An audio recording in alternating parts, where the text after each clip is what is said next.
How to rank your salon on Google. This is a tested formula that I've used many times. It all starts with keyword research, analyze the competition, locate the proper keywords. And when I say proper keywords, what I mean is the versions of the keywords that get the most searches. You want to use the topics that your website is about in as many ways as you can on the actual website, and use the most searched versions of the keyword in your meta tags and your headers and your H1 tags. Don't duplicate the keyword, come up with different variations of the same thing. Using all the alternative ways to say the same thing signals to Google that this is really what the site is about, and it gets rid of any ambiguity that they're confusing the topic for something completely different. We talk about choosing the right categories in Google My Business listing.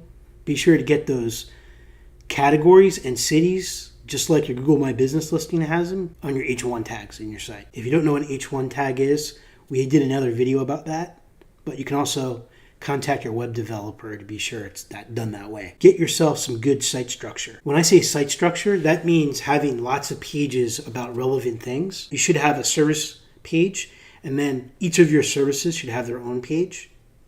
And you want to have a contact page with detailed contact information. You also want to cover topics related to your business. I call those orphan pages. They're not attached to the site from the front. It's kind of done in reverse, right? Adding these orphan pages is going to help signal to Google that this domain should be trusted for these terms.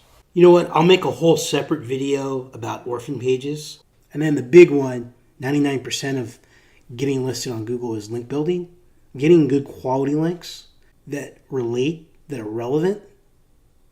And a good rule of thumb is to look and find out what your competitor is doing. How many inbound links do they have?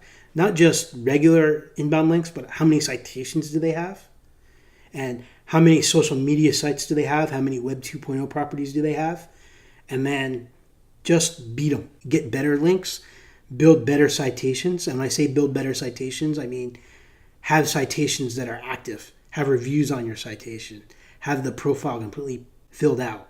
Have pictures. So that's how you do it better. And if you do these things, your site's going to rank on Google, especially if you're a local salon. If any of these things I just said don't make sense, take a look at some of the other videos I've done that go into more detail.